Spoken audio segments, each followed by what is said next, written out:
I watched my mother's face drain of color as the cashier at Whole Foods smiled at me and said, "Congratulations on your PhD, Dr. Chen. Your grandmother was just in here yesterday showing everyone your graduation photos.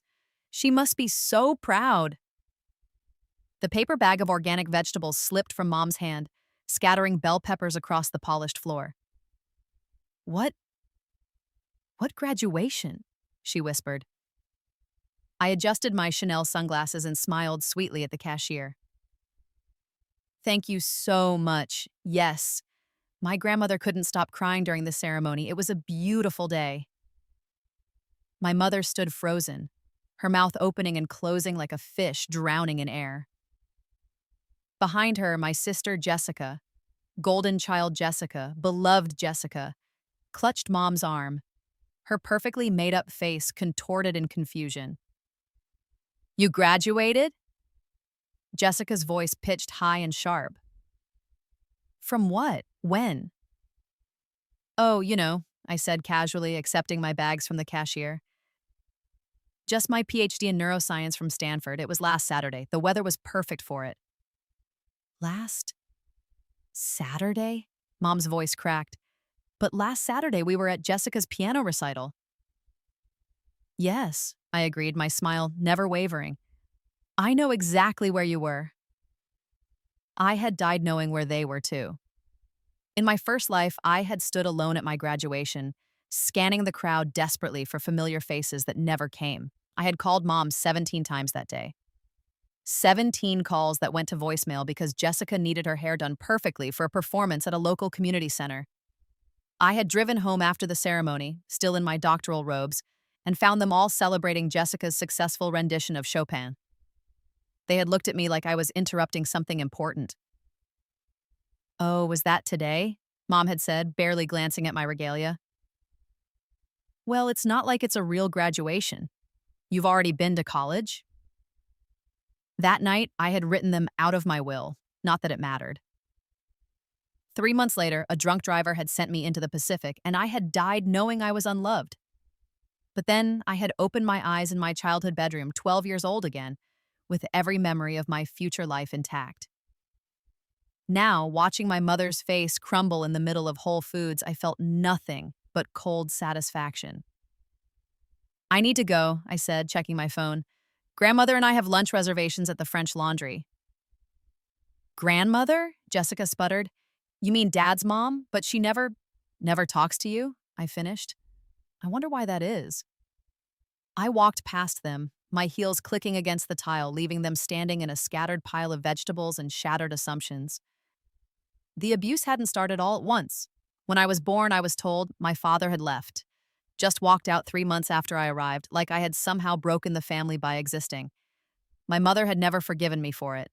Jessica was born 2 years later, product of my mother's whirlwind. Romance with Richard Chen, a successful investment banker who adopted me out of obligation but never love. Jessica had Richard's delicate features, his easy charm, his natural grace. I looked like the man who abandoned us. Tall, angular, awkward. A living reminder of my mother's first failure. By the time I was 8, the pattern was set. Jessica got piano lessons, ballet classes, tutors, and endless attention. I got hand-me-downs and absent-minded head pats. When I won the regional science fair at 10, Mom missed the ceremony because Jessica had a stomachache. When I got accepted to every college I applied to with full scholarships, they took Jessica to Disneyland to celebrate her making the JV cheerleading squad. But it was in high school when the cruelty became calculated. I had been accepted to Stanford at 16, a year early, with a full ride. The letter came on a Tuesday. I ran downstairs trembling with excitement to find Mom and Richard at the breakfast table with Jessica. "I got in," I had shouted, waving the letter. "Stanford, full scholarship." Mom had glanced up from buttering Jessica's toast. "That's nice, honey. Jessica, eat your breakfast. You have auditions today." "Did you hear me?" I had pressed. "Stanford. I'm going to Stanford." Richard had finally looked at me, his expression flat. "Congratulations. Don't expect us to pay for anything beyond what the scholarship covers. We're saving for Jessica's Juilliard applications." Jessica, 14 and already viciously aware of her power in this house, had smirked at me over her orange juice. That was when I learned I was only worth what I could achieve entirely on my own. Any success I had would be minimized, any failure magnified. I was the practice child, the rough draft they had gotten wrong before perfecting their technique with Jessica. In my first life, I had died at 28, having earned my PhD through grinding work, working 3 jobs to support myself through graduate school while they paid for Jessica's multiple failed ventures. A boutique that closed in 6 months, a lifestyle blog that never gained traction, an organic skincare line that poisoned 3 people with unlabeled allergens. I had died having achieved everything alone, and I had died alone. But this life would be different. When I woke up 12 years old again, I had laid in bed for 3 hours, processing the impossibility of it. Then I had gotten up, walked to my desk, and written down everything I remembered. Every stock that would explode, every cryptocurrency before it existed, every major world event I could recall. But more importantly, I remembered the will that sat in a safety deposit box in my first life. The will that left everything to my grandmother, my father's mother, Helen Chen. In my first life, I had found her when I was 23. She had been searching for me for years, cut off by my mother and Richard, who wanted nothing to do with my father's family. Grandmother Helen was wealthy, powerful, and heartbroken that her son had abandoned me. When we finally connected, she became the family I never had. She had been the only one at my funeral who actually wept. So, at 12 years old, armed with knowledge and a second chance, I had forged a permission slip for a school field trip, taken a bus to Palo Alto, and knocked on my grandmother's door. I remembered the moment she opened it. She had gasped, her hand flying to her mouth. "You look just like him," she had whispered. "Just like my Thomas." "I'm Sarah," I had said, "your granddaughter, and I think we need to talk." I told her everything. Not about the rebirth, but about the neglect, the favoritism, the casual cruelty. I showed her report cards my mother never looked at, award certificates that had been thrown in drawers, acceptance letters to gifted programs that were denied because they conflicted with Jessica's schedule. Grandmother Helen had listened with growing horror. Then she had called her lawyers. Within a month, I had a trust fund. Within 6 months, I was legally able to make my own educational decisions. Within a year, I had a full support system that operated completely outside my mother's knowledge or control. I had learned quickly to hide it, to still wear the hand-me-downs at home, to still pretend I was the overlooked child. But on weekends, I studied at the library. I was actually at grandmother's estate, learning business, finance, strategy. She introduced me to her network, powerful women in tech, medicine, law. She paid for real tutors, college counselors, leadership programs. "You're going to be magnificent," she told me once. "And one day, they're going to realize what they threw away." I had smiled and thought, I know, I've already seen that future. This time, I'm just making it better. At 16, I graduated high school, a year early again. I didn't tell my parents about the ceremony. I just didn't come home that Saturday. When I returned Sunday evening, no one had noticed I'd been gone. At 20, I finished my undergraduate degree in neuroscience from Stanford with minors in business and computer science. The commencement ceremony was beautiful. Grandmother Helen was there, along with her friends from her philanthropy circle. We took hundreds of photos. I came home to find Jessica's 21st birthday party in full swing. No one asked where I'd been. At 24, I completed my PhD, 3 years ahead of my first life's timeline. I had started 2 companies during grad school, one developing neural interfaces for prosthetics, another creating AI-driven diagnostic tools for early Alzheimer's detection. Both were funded entirely through grandmother's network and my own earnings from strategic investments I had made using my foreknowledge. I was worth $43 million. My mother thought I was a struggling graduate student eating ramen. The morning of my PhD graduation, I had received the usual family text thread full of messages about Jessica's piano recital. "Mom, everyone needs to be there by 2 p.m. Jessica's been practicing for months." "Richard, reserve the front row. Sarah, can you pick up the flowers?" I had texted back, "Can't make it, have plans." Mom's response, "This is important. Your sister needs family support." Me. "I understand. Good luck to Jessica." I had turned off my phone and put on my doctoral robes. The ceremony was everything it should have been. I walked across that stage with my name announced as Dr. Sarah Chen, youngest graduate in my cohort, recipient of the Departmental Excellence Award with 6 published papers in Nature and Science. The crowd had applauded. Grandmother had sobbed with pride. My mentor, Dr. Patricia Huang, a Nobel laureate who had personally recruited me to her lab, had hugged me and whispered, "You're going to change the world." After the ceremony, we had gone to an early dinner at the French Laundry. Grandmother had invited 15 of her closest friends, all titans in their fields. They had toasted me, celebrated me, treated my achievement as the momentous occasion it was. I had gotten home at midnight. The house was dark except for the living room, where Mom and Jessica were going through photos from the recital on the big screen TV saw. "Oh, you're back," Mom had said absently. "Can you help Jessica upload these to Instagram? She wants the lighting to be perfect." I had stood there, still wearing my Stanford sweatshirt over my dress, feeling the weight of my diploma in my bag. "I'm tired," I had said. "Good night." Neither of them had looked up. That was a week ago, and I had decided it was time. After the encounter at Whole Foods, I drove back to my apartment in San Francisco, a penthouse in Pacific Heights that Grandmother had helped me purchase under an LLC. My family thought I lived in graduate student housing. My phone was exploding with calls and texts. I ignored them all and poured myself a glass of wine, standing at my floor-to-ceiling windows overlooking the Golden Gate Bridge. Finally, I called Grandmother. "How did it go?" she asked immediately. "Perfect," I said. "You really showed everyone those photos?" "Every single person in that Whole Foods," she confirmed, and I could hear the smile in her voice. "I made sure to mention it was at Stanford, that you're Dr. Chen now, that you've already been offered positions at 3 different research hospitals and 2 tech companies. I may have also mentioned your net worth." "You didn't." "I absolutely did." The look on Carol Henderson's face, your mother's friend from her book club, priceless. She kept saying, "Little Sarah? Awkward Sarah? That can't be right." I laughed, the sound surprising me. When was the last time I had laughed about my family? "They called me," Grandmother continued, her voice hardening. "Your mother, 30 minutes ago, crying, saying there must be some misunderstanding, that you couldn't have graduated because you would have told them."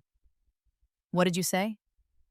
"I said that you invited them multiple times. I said that I had to hear from you how they missed your high school graduation, your college graduation, and now your PhD graduation because they were too busy with Jessica. I may have also mentioned that I've been at every single one of your events for the past 8 years, and I've never seen them once." How did she respond? "She tried to claim you never told her about any of it. So I emailed her screenshots. Every invitation you sent, every ignored text, every voicemail you left. I saved them all, dear. You sent me copies, remember?" I did remember. Grandmother had insisted I document everything, even as I assured her I didn't care what they thought. "She's claiming it's a misunderstanding," Grandmother said, "that you must have had the dates wrong in the messages, or—" "The messages have timestamps," I interrupted. "Yes, I pointed that out." Then she started crying about how you must hate her, how she's failed as a mother, how she doesn't understand what happened to her sweet little girl. "What happened?" I said coldly. "Is that her sweet little girl grew up neglected and decided to stop begging for crumbs of affection from a table that was never set for her." "Beautifully put, darling. Should I expect you for dinner Sunday? I'm having the board members from your company over. They're all very excited to meet you officially." "I'll be there," I promised. After I hung up, I finally looked at my phone. 47 missed calls, 32 text messages. Mom, "Sarah, please call me. We need to talk about this misunderstanding." Jessica, "Why are you doing this? Making Mom cry? What's wrong with you?" Richard, "This is inappropriate behavior. Call your mother immediately." Mom again, "I don't understand what I did wrong. Please talk to me." Jessica again, "Grandmother Helen is telling everyone lies about us. You need to fix this." I sipped my wine and opened my laptop. It was time for phase 2. In my first life, I had learned about trusts, estates, and legal structures out of necessity, working as a consultant for a law firm during grad school. This time, I had learned them at grandmother's knee, with the best estate lawyers in California as my tutors. I pulled up the documents I had been preparing for months. The first was a comprehensive dossier on Jessica's businesses. In my first life, she had gone through my parents' money like water through a sieve. This time, I had tracked every failed venture, every loan that was never repaid, every investment opportunity that was actually a scam she was too naive to see through. The boutique that failed? I had documentation showing she had spent $200,000 of their money on inventory she never sold, most of which was still sitting in a storage unit she was paying $500 a month for. The lifestyle blog, she had paid $50,000 to a social media guru who gave her a generic template and disappeared. The skincare line? I had FDA reports, hospital records of the allergic reactions, and legal correspondence showing Richard had paid $150,000 in settlements to keep it quiet. Total financial damage to my parents from Jessica's ventures, $847,000. Total financial support they had given me in my entire life, $3,200, mostly for mandatory school supplies. The second document was more personal, a timeline of every significant event in my life, cross-referenced with what my family was doing instead. Science fair win at 10, Jessica's dance recital. State championship debate team at 14, Jessica's Sweet 16 party. Early acceptance to Stanford at 16, Jessica's breakup crisis that required a family therapy retreat. College graduation at 20, Jessica's birthday trip to Paris. PhD defense at 24, Jessica's latest business launch party. The pattern was undeniable, damning, and meticulously documented. The third document was the most devastating. Grandmother Helen had hired a private investigator years ago, and we had evidence of something I hadn't known in my first life. When I was 17, I had been nominated for a prestigious scholarship that would have covered not just college, but provided a $50,000 annual stipend for living expenses and research. The foundation had called my house to inform my parents. Richard had told them I wasn't interested. He had declined a $250,000 opportunity on my behalf without asking me, because he didn't want me to get a big head, and because the award ceremony conflicted with Jessica's college audition tour. I had only discovered this in my second life when grandmother's investigator found the records. The foundation had been confused by the decline, since my application had been so enthusiastic. They had sent a follow-up letter to my house. Richard had thrown it away. That letter, retrieved from the foundation's archives, was included in my dossier. I compiled everything into a single PDF, beautifully formatted with a table of contents and executive summary. Then I saved it. Tomorrow was Sunday. I knew exactly what would happen. Sunday morning, my phone rang at 8 a.m. "Mom," I answered. "Hello?" "Sarah." Her voice was thick with tears. "Please come to brunch today. We need to talk about all of this. There's been such a terrible misunderstanding." "What misunderstanding?" I asked, my voice neutral. "About your graduation." "Sweetheart, if we had known—" "I sent you the invitation," I said. 3 months ago. I texted you the week before. I called you the morning of. I don't remember receiving any of that." "I can forward you the messages again if you'd like. They have timestamps." Silence. "Please," she finally said, "just come to brunch. Let's talk about this face to face. As a family." "What time?" I asked. 11. We'll make all your favorites." I almost laughed. She didn't know any of my favorites. "I'll be there," I said and hung up. I dressed carefully. In my first life, I had always dressed down around my family, never wanting to seem like I was showing off. This time, I wore Valentino, a simple sheath dress in cream that had cost $3,000, paired with Louboutin heels and a Cartier watch. I pulled my hair back in a sleek bun and applied minimal makeup. I looked exactly like what I was: successful, wealthy, untouchable. I arrived at 11:05, deliberately late. Mom opened the door, and I watched her eyes widen as she took in my appearance. "Sarah," she breathed, "you look different." "I am different," I agreed, walking past her into the house. The dining room table was set with their good china, the stuff that only came out for important guests. Richard sat at the head of the table in a suit, like this was a business meeting. Jessica was there too, in a sundress, her eyes red-rimmed. "Sarah," Richard said, standing. "Thank you for coming. Please, sit." I sat, crossing my legs and setting my Hermes bag on the chair beside me. I watched Jessica's eyes track the bag, saw her do the mental math of its cost. "So," I said pleasantly, "you wanted to talk?" Mom sat down, twisting her napkin in her hands. "We want to understand what's been happening. Grandmother Helen has been telling people—" "The truth?" I suggested. "Lies," Jessica snapped. "She's been telling people we neglected you, that we're terrible parents." "Aren't you?" I asked mildly. The room went silent. Richard cleared his throat. "Sarah, we understand you're upset that we missed your graduation. That was an unfortunate scheduling conflict." "It wasn't a scheduling conflict," I interrupted. "It was a choice. You chose Jessica's community center piano recital over my PhD graduation from Stanford, just like you've chosen Jessica over me for my entire life." "That's not fair," Mom said, tears starting. "We love you both equally." "Stop," I said, and the coldness in my voice cut through her tears. "Just stop. We're not doing this. We're not pretending. Not anymore." I pulled out my phone and opened the PDF. "I'm going to send you something. Check your email." I watched them all pull out their phones, watched their faces as they opened the document, watched the color drain from their faces as they began to read. "This is—" Richard's voice trailed off. "A comprehensive documentation of the last 16 years of my life," I said. "Every achievement you missed, every event you skipped, every opportunity you sabotaged." "We didn't sabotage," Mom started. "Page 47, I said crisply. "The Westinghouse Scholarship, $250,000. Richard declined it on my behalf without telling me." Richard's face went gray. That was— You were so young. I didn't want the pressure. You didn't want me to have an advantage Jessica didn't have," I corrected.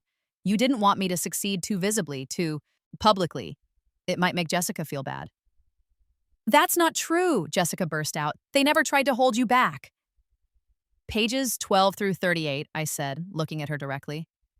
"A financial breakdown of every dollar they've spent on you versus every dollar they've spent on me. The ratio is roughly 157 to 1. You've received over $800,000 in the last 8 years alone.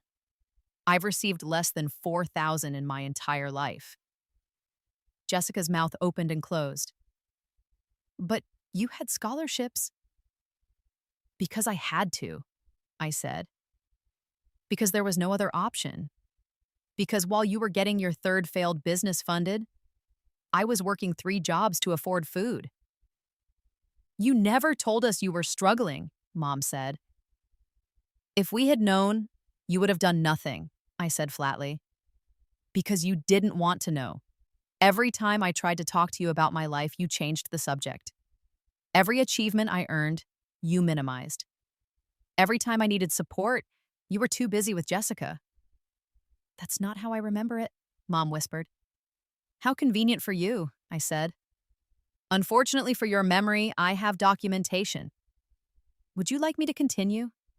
We can go through it page by page. Every birthday you forgot. Every school event you missed. Every time you chose Jessica over me." "This is insane," Jessica said, her voice shaking. "You're acting like we abused you or something. You're so dramatic." I looked at her, really looked at her. In my first life, I'd loved Jessica despite everything, had made excuses for her, blamed our parents instead of her. But she had been an active participant in my neglect, and she had enjoyed it. "Do you know what abuse is, Jessica?" I asked quietly. "It's not just hitting someone. It's making a child feel worthless. It's systematically destroying their self-esteem. It's favoritism so extreme that one child grows up knowing she's only valued for what she achieves alone, while the other grows up entitled and unprepared for the real world." "I'm not entitled," Jessica shouted. "You're 26 years old," I said. "You've never held a job for more than 6 months. You've failed at 3 businesses that cost our parents over $800,000. You still live at home, and you genuinely believe you're more successful than I am." Jessica's face flushed red. At least I have a family who loves me. At least I'm not some bitter, twisted. Jessica, Richard said sharply, but I smiled. Go ahead, finish that sentence, tell me what I am. She pressed her lips together, tears streaming down her face. I stood up. I came here today to give you all an opportunity, a chance to acknowledge what you've done, to apologize, to maybe begin building something real. We're apologizing, Mom said desperately. Sarah, we're so sorry we missed your graduation. We're sorry if you felt neglected. If I felt neglected? I repeated. That's not an apology. That's a denial dressed up with pseudo-remorse. You're not sorry for what you did. You're sorry you got caught. I picked up my bag. Here's what's going to happen. I'm leaving. You're going to sit here and read that entire document, all 127 pages. And then you're going to understand exactly what you did to me. And then what? Richard asked, his voice hard. What do you want, Sarah? Money? Is that what this is about? I laughed, the sound bitter. Money? I'm worth $43 million, Richard. I don't need anything from you. The shock on their faces was exquisite. My companies are valued at $80 million combined, I continued. I own property in 3 cities. I have investment portfolios that generate more in a month than you make in a year. Grandmother Helen has already revised her will. Everything goes to me, not $1 for any of you. You manipulated her, Mom gasped. You turned her against us. I told her the truth, I said, and she believed me because she saw the proof. She watched you all ignore me for 8 years while she was in my life. She came to my events. She saw the empty seats where you should have been. I walked toward the door, then stopped and turned back. One more thing. That trust fund you set up for me when I was born, the one from the life insurance payout when my father died? They all froze. Yes, I said softly. I found out about that too. $150,000 that was supposed to be for my education and care. You spent it, every penny, on Jessica's boutique. Mom's face went white. How did you... I have access to the estate records, I said. My father's lawyer is still alive. He was horrified to learn what you did with it. That money was legally mine, held in trust, and you misappropriated it. That's a felony, by the way. You wouldn't, Richard said, but his voice shook. No, I agreed. I won't report you. Do you know why? Because having you arrested would imply you're worth the effort. Instead, I'm just done. We're done. Don't call me, don't text me, don't show up at my apartment or my office. You are no longer part of my life. Sarah, please, Mom sobbed. You're my daughter. Then you should have acted like I was, I said. I walked out and closed the door on her crying. The next week, I learned through grandmother's network that my family was imploding. Mom had called everyone they knew, trying to get sympathy, telling people how her ungrateful daughter had turned on her. But grandmother had already salted the earth. She had made sure every member of their social circle saw the photos from my graduation, heard about my success, and understood that I had achieved it all while being systematically neglected. Public opinion turned sharply against them. Carol Henderson, Mom's book club president, had actually taken Mom to lunch to express her disappointment. How could you miss all 3 of her graduations? She had asked. And she's a doctor. Now, from Stanford! Jessica had tried to leverage the drama for her Instagram following, posting teary videos about family betrayal and jealous siblings. It had backfired spectacularly when someone had found my LinkedIn profile and posted it in the comments. PhD in neuroscience, founder of 2 biotech companies, published author in multiple peer-reviewed journals. The comments had been brutal. Your sister is a literal genius and you're crying about her success?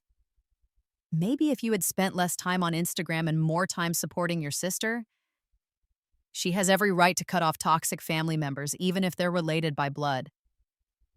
Jessica had deleted the videos within 24 hours, but the screenshots had already spread.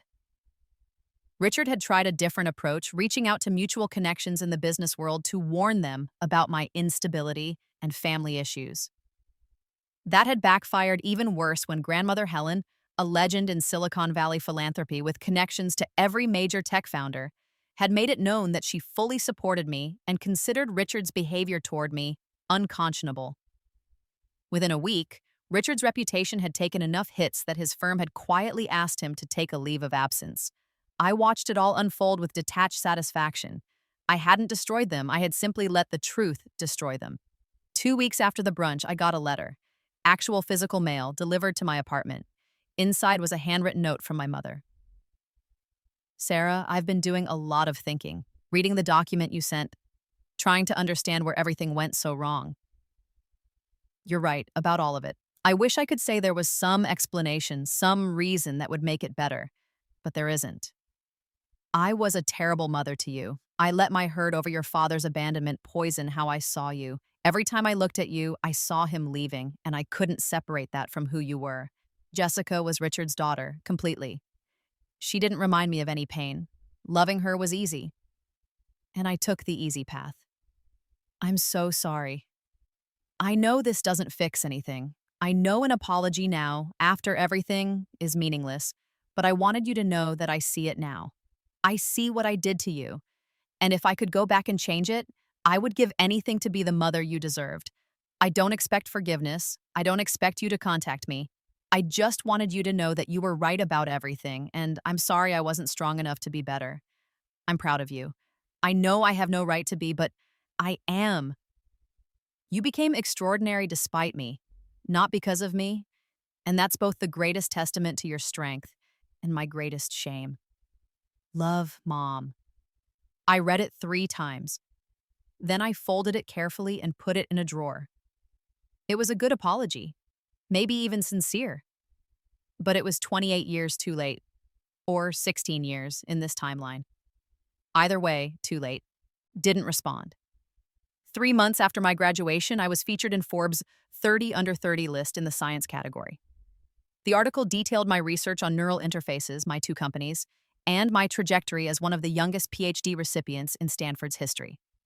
They interviewed me about my background. I told them the truth. I had grown up overlooked and underestimated, had funded my entire education through scholarships and my own work, and had built my success from nothing. What drove you? The interviewer asked. I thought about my first life, dying alone and unloved. I thought about waking up 12 years old again with a second chance. I thought about every missed event, every dismissal, every moment I had been made to feel worthless. I was raised to believe I had to earn every ounce of love and recognition I received, I said. So I decided to earn so much that it would be impossible to ignore me. And then I decided I didn't need their recognition anyway. The interviewer had looked at me with something like understanding. Sounds like there's a story there. There is, I agreed. But it's not one I'm interested in telling. The only story that matters is what I built despite it. The article came out on a Wednesday. My phone exploded again, but this time with messages from people I actually wanted to hear from. Colleagues, collaborators, investors, friends. Grandmother sent a text. You're magnificent. Dinner Friday? My mentor, Dr. Huang, emailed, That's my girl. Let's celebrate. My business partners sent champagne. My family sent nothing, and I felt nothing about their silence. A year later, I was at a medical technology conference in Boston, presenting my latest research on early Alzheimer's detection. My diagnostic tool had just been approved for clinical trials, with projections showing it could reduce diagnosis time from years to weeks. After my presentation, a woman in her 60s approached me. She was elegant, well-dressed, with kind eyes. Dr. Chen, she said, I'm Patricia Morrison. I was your mother's college roommate. I went very still. Oh? I saw your presentation at the Forbes Summit last month, she continued, and I've been following your career. I wanted to tell you something, if you have a moment. Of course, I said, curious despite myself. Your mother called me last year, Patricia said, after your graduation situation became public. She was devastated trying to understand what had happened. She asked me if I remembered what she was like before she had you, before your father left. I said nothing, just listened. I told her the truth, Patricia continued, that she had been one of the kindest, most generous people I knew, and that when your father left, something in her broke. She became someone else, bitter, focused only on protecting herself from future pain. I watched her shut down emotionally, and I watched her project all her trauma onto you. Why are you telling me this? I asked. Because I want you to know it wasn't about you, Patricia said. When what she did, the neglect, the favoritism, it was never about you being unworthy. It was about her being broken. That doesn't excuse it. Nothing excuses what she did to you. But I thought you might want to know that the problem was never you. I felt something crack in my chest, some piece of armor I had been wearing for 2 lifetimes. Thank you, I whispered. For what it's worth, Patricia added. She knows what she did. She's in therapy now, trying to understand herself. She told me she doesn't expect your forgiveness, but she hopes someday you'll know that her failure to love you properly was never because you were unlovable. You were always worthy. She just couldn't see it. After Patricia left, I stood in the empty conference hall for a long time, staring at nothing. I had spent so much energy on revenge, on proving my worth, on making them see what they'd lost. And I had succeeded. I had become everything I dreamed of and more. I had my companies, my research, my success. I had grandmother and a network of people who valued me. But underneath it all, some part of me had still been that little girl, desperately trying to understand why her own mother couldn't love her. Now I knew it wasn't about me. It had never been about me. The knowledge didn't make me want to reconcile. It didn't make me want to forgive, but it did make me want to stop carrying the weight of their failure. I pulled out my phone and sent grandmother a text. Dinner tomorrow? I want to talk about expanding the foundation's scholarship program. Her response was immediate. Always. I'm so proud of you, Sarah. I smiled. I had spent my first life chasing the approval of people who couldn't give it. I had spent the first part of this second life proving they were wrong to withhold it. Maybe it was time to spend the rest of this life just living, brilliantly, successfully, joyfully, without them at all. 5 years after my graduation, my Alzheimer's diagnostic tool was on the market, being used in hospitals across the country. We had detected the disease early in over 50,000 patients, giving them precious time to plan, to undergo new treatments, to maintain quality of life longer. My neural interface company had just signed a deal with the Department of Defense to develop next-generation prosthetics for veterans. I was 33 years old and worth $200 million. I had published 2 books on neuroscience for general audiences, both bestsellers. I gave keynote speeches at conferences around the world. I had been offered positions at Harvard, MIT, and Johns Hopkins, though I had turned them all down to focus on my companies and research. And I was happy. I lived in a beautiful home in Palo Alto, walking distance from grandmother's estate. I had colleagues who respected me, friends who valued me, and work that mattered. I dated occasionally, brilliant, driven, people who understood ambition. I had adopted a dog, a golden retriever named Tesla, who followed me everywhere. I never saw my mother, Richard, or Jessica. They had moved out of the Bay Area 3 years ago, relocating to Portland. Jessica had finally gotten a stable job as an administrative assistant. Richard had taken early retirement. Mom, I heard through the grapevine, volunteered at a women's shelter and attended therapy twice a week. I didn't hate them anymore.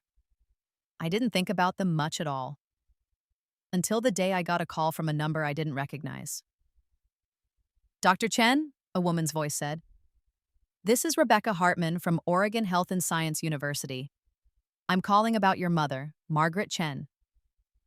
My blood went cold. What about her? She's been diagnosed with early-onset Alzheimer's, Rebecca said gently. She listed you as her next of kin. She's asking for you. I stood outside my mother's hospital room for 10 minutes before I could make myself go in. I didn't owe her this. I didn't owe her anything. I could turn around and walk away, and I would be completely justified. But I had built my entire career on helping people with this disease.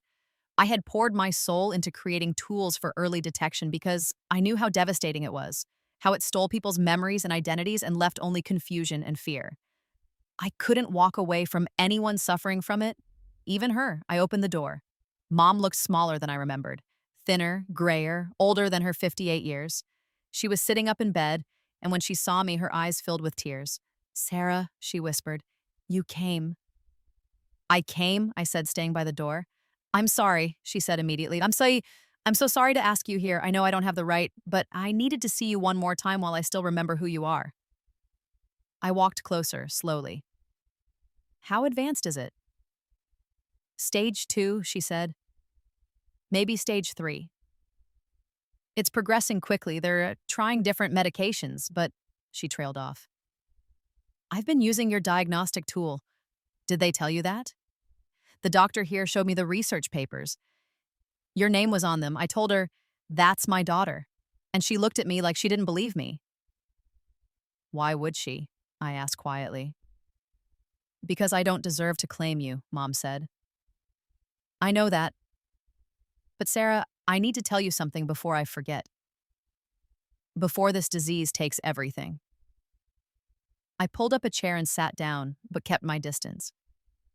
"I remember everything I did to you," she said, tears streaming down her face. "Every missed event, every dismissal, every time I chose Jessica over you. I remember it all, and it haunts me. When I got the diagnosis, my first thought was relief, because maybe when I forget everything, I'll forget how badly I failed you." "Don't," I said.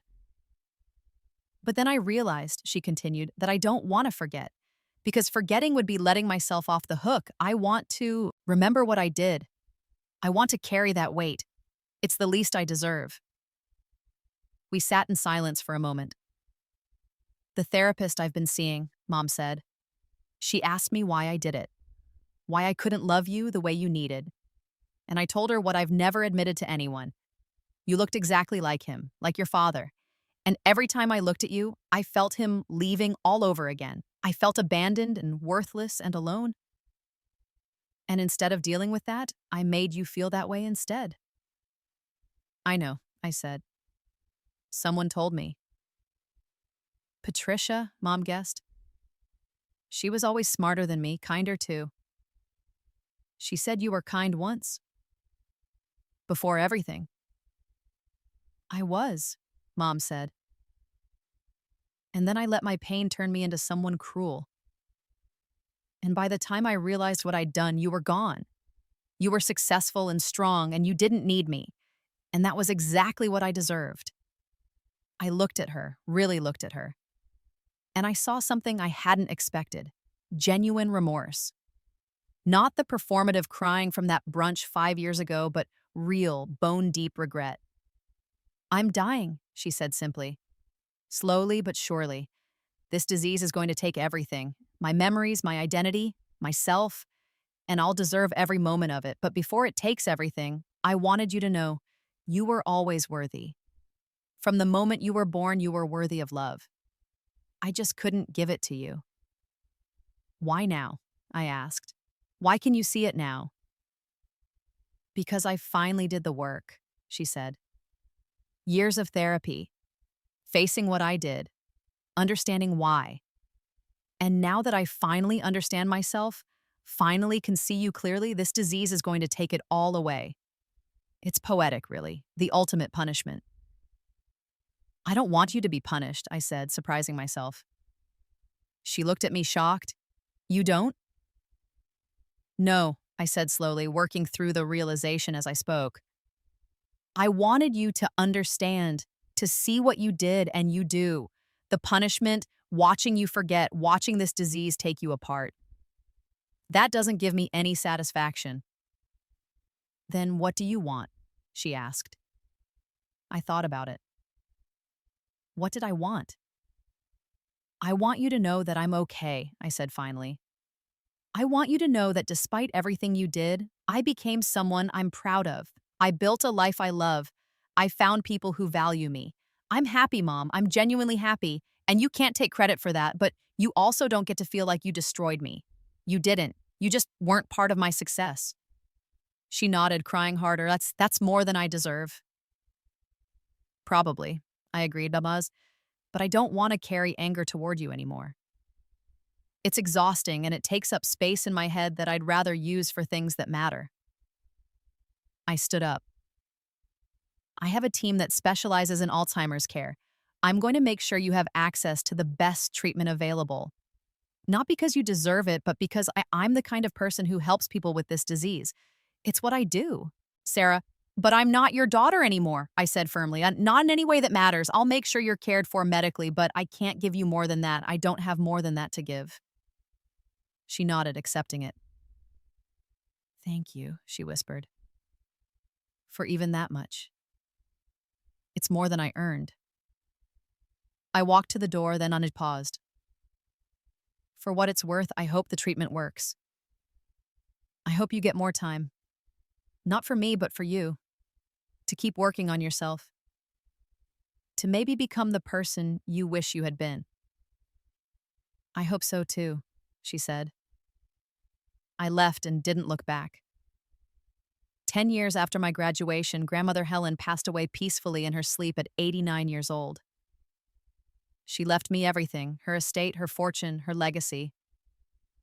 At her funeral, the church was packed with people whose lives she had touched, entrepreneurs she had funded, students she had mentored, charities she had supported. I gave the eulogy, talking about a woman who had saved me in every way that mattered, who had shown me what real love looked like, who had believed in me when no one else would. My mother came to the funeral. She stood in the back, her progression into Alzheimer's noticeable but not yet severe. She didn't approach me, just nodded once from across the room. I nodded back. Jessica didn't come. Richard sent flowers. After the funeral, I inherited not just wealth, but responsibility. Grandmother had built an empire of giving, and she had left it all to me to continue. I expanded her scholarship program, focusing on overlooked students from difficult families. I funded research into neurodegenerative diseases.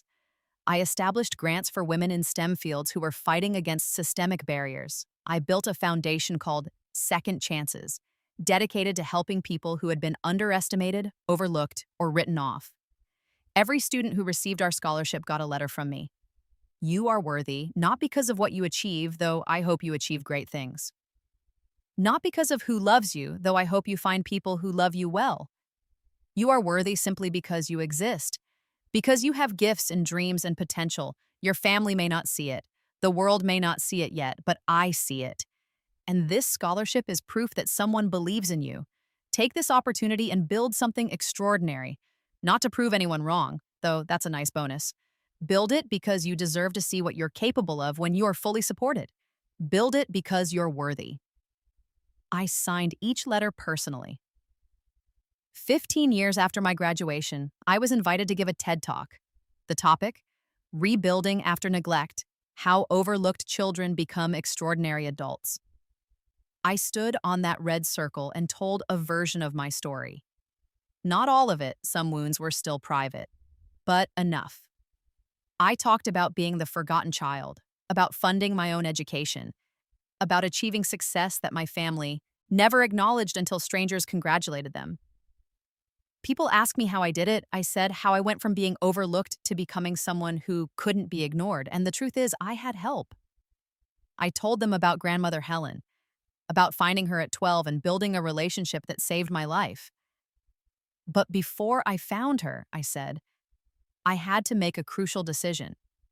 I had to decide that my worth wasn't determined by the people who failed to see it.